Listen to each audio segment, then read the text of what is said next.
Buenas tardes. La siguiente es la presentación para el módulo de higiene industrial de la especialización en seguridad industrial e higiene laboral de la Corporación Universitaria Uniminuto del año 2026, primer semestre, a cargo de la compañera Yuri Alejandra Mazorca Páez y quien les habla, Wilson Norberto Amazo Ramírez. En el ámbito de la higiene laboral, los gases y vapores se clasifican como contaminantes químicos, hacen parte del peligro químico y pueden afectar la salud de los trabajadores al ser inhalados, absorbidos por la piel o ingeridos. Aunque ambos se comportan de manera similar en el aire, tienen una diferencia técnica clave. Los gases permanecen en ese estado a temperatura y presión normales, mientras que los vapores provienen de sustancias que normalmente son líquidas o sólidas, como los solventes que se evaporan. Los gases son estados permanentes que llenan el espacio disponible, mientras que los vapores provienen de líquidos o sólidos evaporados. Los gases son sustancias que no tienen forma definida y ocupan todo el espacio disponible en su entorno. Como alerta tenemos que no todos los gases son invisibles, pero sí son peligrosos. Los gases pueden ser visibles o invisibles, así como los vapores, pero todos tienen el potencial de causar efectos adversos en la salud. En Colombia, el manejo de gases y vapores está regulado por varias normas que buscan proteger la seguridad de los trabajadores. Estas normas establecen desde condiciones de higiene hasta el uso seguro de sustancias químicas. Como lo podemos evidenciar, nos habla o nos hace referencia a varias normatividades.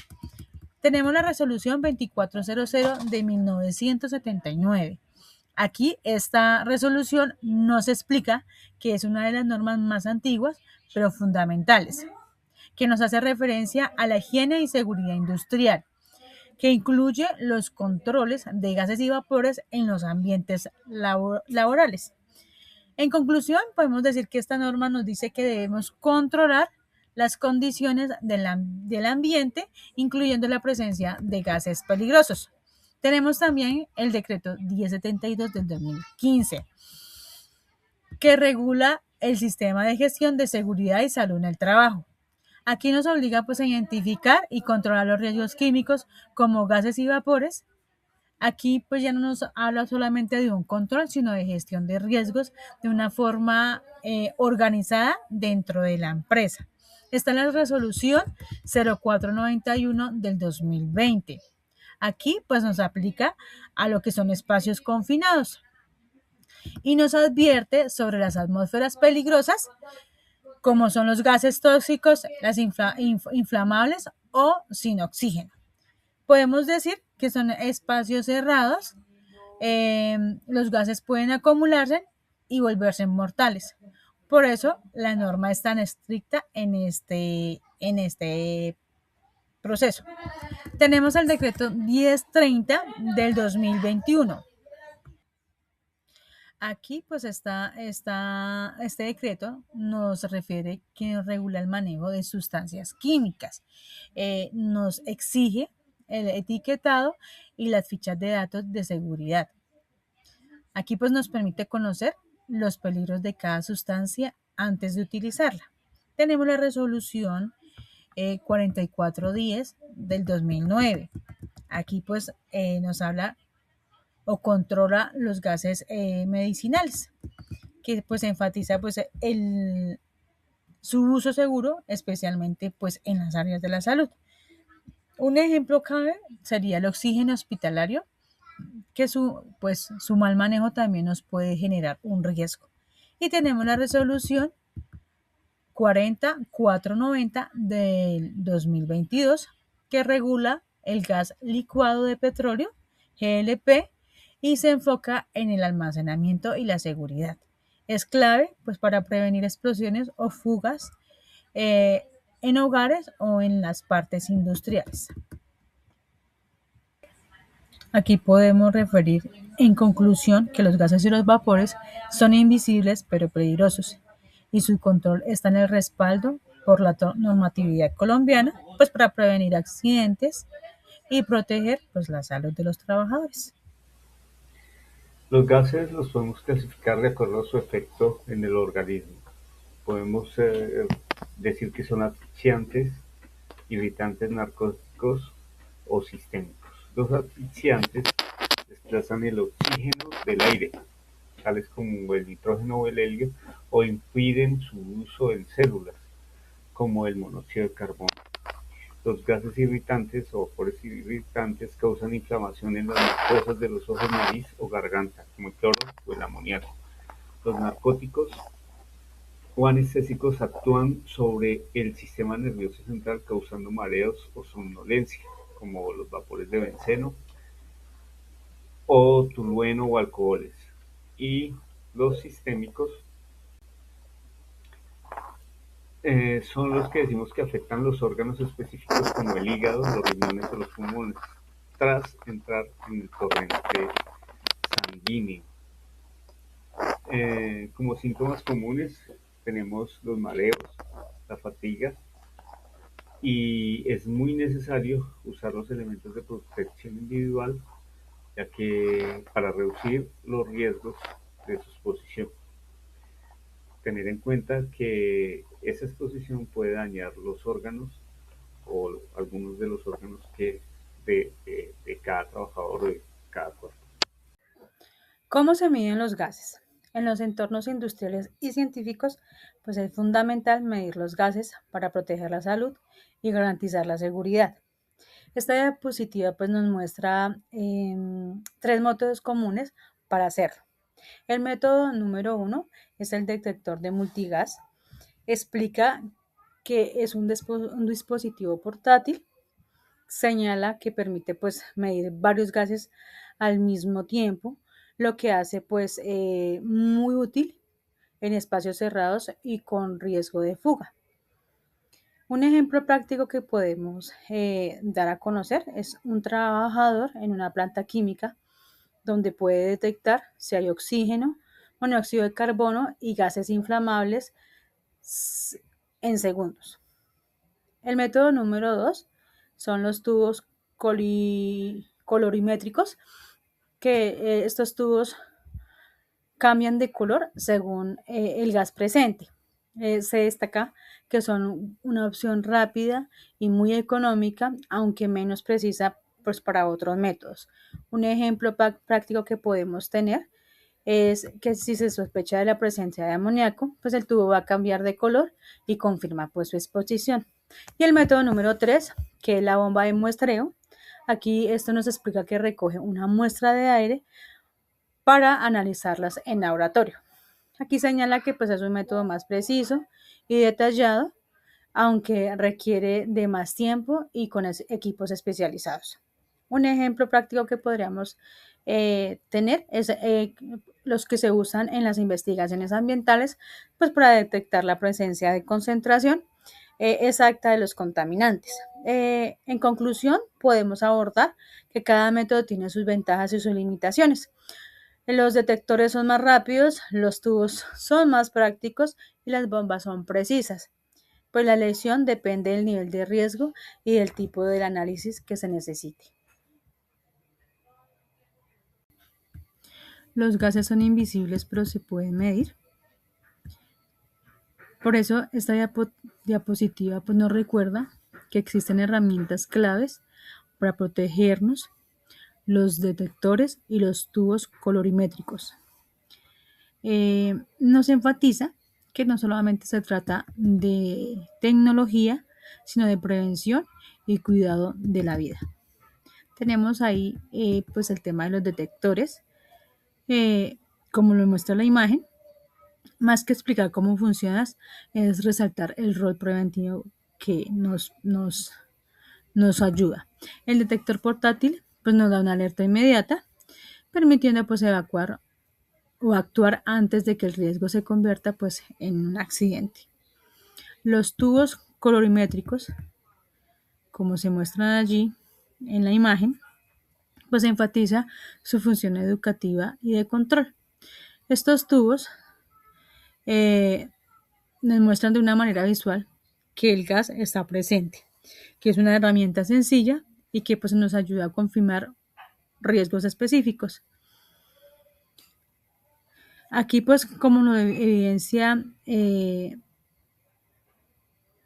la imagen, nos da a entender los iconos presentes que pues nos puede afectar directamente pues órganos y sistemas, que pueden haber daños para la salud, que a medida que sea una exposición pues prolongada, pues debe generar enfermedades. En la parte pues laboral, vemos que nos habla también del tema de la parte de los inflamables, que es pues, un riesgo de exposición o incendio. Y pues estos símbolos nos recuerdan que medir gases no es un lujo, sino es una necesidad para proteger nuestras vidas. Entonces, la seguridad en el trabajo depende de identificar lo invisible. Con estas herramientas, transformamos un riesgo oculto en información clara para salvar vidas. Filtros y colores de protección. Los filtros se pueden clasificar en varios colores de acuerdo al uso con el gas. Dentro del grupo de los solventes y pinturas normal, como el tolueno, el chileno y el agua, normalmente usamos un cartucho de color marrón, se dice de tipo A, que está enfocado en vapores orgánicos. Para medir esos vapores orgánicos, si es para seguridad inmediata, se utiliza un fotoionizador o PID. Si es para el cumplimiento legal, una bomba de muestreo con tubo de carbón activado. Para el amoníaco, NH3, utilizamos un cartucho de color verde tipo K. Para medir el amoníaco, podemos usar un detector monogás con sensor electroquímico específico para amoníaco. Para gases ácidos como el cloro, el ácido sulfídrico, podemos usar el cartucho de color amarillo o tipo E. La medición de estos gases se utiliza mediante sensores electroquímicos dedicados o tubos colorimétricos específicos para cada ácido. Para partículas y gases, como usos de soldadura y procesos químicos, como una mezcla de ellos, utilizamos el cartucho combinado, como por ejemplo marrón y blanco, que es un filtro para vapores orgánicos y para partículas P3. Para monóxido de carbono debemos recordar que se requiere un equipo de respiración autónoma. Los filtros de máscara estándar no sirven para protegerse del monóxido de carbono. Los filtros de un solo uso son muy específicos y serían el tipo SX. Y la medición de este gas se le llama detector multigas portátil. Cuando el gas está lleno de polvo, se utilizan filtros blancos, cual protege contra polvos y partículas. Utilizamos filtros de color rojo para mercurio, vapores de mercurio, filtros de color gris para vapores de cloro o ácido cianhídrico y filtros de color azul para gases nitrosos. Recordemos que la seguridad personal es clave en el trabajo, por eso debemos estar pendientes del uso de los elementos de protección individual en caso de que sea necesario. Medidas de prevención. En los ambientes laborales donde se manejan sustancias químicas o riesgos físicos, pues la prevención es fundamental para proteger la salud de los trabajadores. Esta diapositiva nos muestra 3 medidas claves de prevención. Primero tenemos la sustitución, pues aquí nos explica que consiste en reemplazar sustancias tóxicas por alternativas más seguras, pues es la forma más efectiva pues, de eliminar el riesgo desde raíz. Un ejemplo sería cambiar un solvente peligroso por uno biodegradable.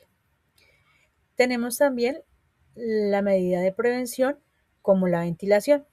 Aquí, como segunda medida de ventilación, es asegurar la circulación de aire en los espacios cerrados. Esto que permite pues, reducir la concentración de contaminantes y proteger pues a quienes trabajan allí. Un ejemplo sería instalar extractores o abrir ventanas en los laboratorios. Y como tercera medida tenemos los EPP, o sea, los equipos de protección personal o elementos de protección personal. Aquí pues es fundamental utilizar estos elementos de protección personal que sean los adecuados, como son los guantes, las gafas, las mascarillas, los cascos. Pues estos no eliminan 100% el riesgo, pero protegen directamente al trabajador.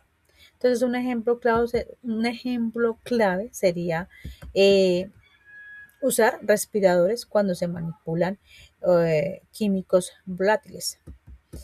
Entonces, estas tres medidas, que son la sustitución, la ventilación y los equipos de protección personal, pues forman parte de la jerarquía de controles de riesgos. Primero, pues eliminamos o reducimos el peligro y luego, pues controlamos el ambiente y finalmente, pues protegeremos al trabajador y pues aplicarlas de una manera conjunta, lo que hace es garantizar que pues tengamos un entorno más seguro. Bueno, eliminar el riesgo antes de protegerte. Entonces, la seguridad pues comienza con la prevención. Entonces vemos aquí la prevención pues es la primera línea de defensa en la seguridad laboral. Antes de utilizar pues un equipo de protección, lo más importante es identificar y reducir pues los peligros que tenemos en nuestro entorno. Como vemos ahí en el contexto, el mensaje nos enfatiza pues la importancia de anticiparnos pues ante el riesgo. No basta con reaccionar, sino que hay que actuar antes de que ocurra un accidente. Ahí nos muestra la imagen, vemos dos trabajadores con casco y chaleco que revisan pues la información.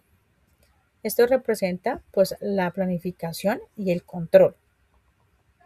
Los símbolos de peligro como el fuego, el tóxico, las calaveras, pues nos muestran lo que son los riesgos presentes en el entorno laboral. El barril con el químico, con los tóxicos y vapores que podemos evidenciar, nos dan un ejemplo claro del peligro que se debe ser identificado y controlado. Y pues la lupa sobre el químico, sobre la sustancia que nos ve allí, nos permita simbolizar la identificación detallada del riesgo. Entonces, ¿qué podemos concluir ante esta información? Pues que la seguridad laboral no empieza con el casco o los guantes, sino pues con la capacidad de reconocer los riesgos y poderlos eliminar. Identificar los peligros, que es el primer paso para garantizar un entorno seguro y saludable. Usamos el llamado semáforo de riesgo, que está basado en los valores límites ambientales para tener la alerta en nuestros trabajos. Nivel verde, que indica al menos del 10% del valor límite ambiental, quiere decir que el riesgo está controlado, que no se requieren máscaras y solo se requiere una vigilancia periódica. La zona amarilla y la zona naranja va desde el 10 hasta el 100% prácticamente. La zona amarilla va del 10 al 50% del valor límite ambiental y se le llama nivel de acción. Ahí se debe empezar a planear mejoras en la ventilación o extracción del lugar de trabajo. La zona naranja va del 50% entre el 100% del valor límite ambiental y es un riesgo alto. Ahí el uso de las máscaras, de los elementos de protección individual, son muy recomendables mientras se arregla el daño o la fuente. Y el nivel rojo, que es más allá del 100% del valor del límite ambiental, indica peligro y que se está superando el límite legal. El uso de protección respiratoria es obligatorio y se debe evacuar o ventilar de inmediato. Como ejemplo práctico tenemos el xileno, que es muy común en pinturas y solventes, y su límite es el de 50 partes por millón. Si nosotros detectamos una marca de 25 partes por millón, estamos al 50% del límite, es decir, entre zona amarilla y zona naranja. Es hora de encender extractores o ponerle la máscara al trabajador. Como regla de oro, si un explosímetro marca el 10% del nivel, ya es una atmósfera peligrosa para la salud humana y debemos actuar mucho antes de que haya una explosión o algo similar. Los límites legales ambientales VLA o TLV. En higiene laboral no medimos si hay o no hay gas, sino cuánto hay. Y se comparan los resultados ante dos valores. El VLA de exposición diaria, ED, que indica la concentración máxima permitida para una jornada de 8 horas y es para evitar enfermedades crónicas. Y el valor límite ambiental de exposición corta, que nos indica el límite para periodos de 15 minutos, el cual es para evitar efectos inmediatos como mareos o irritación. Tenemos un ejemplo de los límites como el amoníaco, que debe ser eh, de 20 partes por millón para exposición diaria. Lo mismo para acetona es de 500 partes por millón, de monóxido de 20 partes por millón y del benceno del 0,5 partes por millón. Tenemos una tabla y esa tabla deberíamos manejarla nosotros si en nuestros puestos de trabajo o en nuestras fábricas nos vemos influenciados por estos gases. Debemos tener en cuenta, como les dije, el valor límite ambiental de exposición diaria y sus efectos. Por ejemplo, el amoníaco, tener en cuenta que superados los 20 partes por millón, normalmente hay irritación de ojos y garganta. La acetona, superado el límite, da mareos, efectos narcóticos. El monóxido, asfixia química, dolor de cabeza.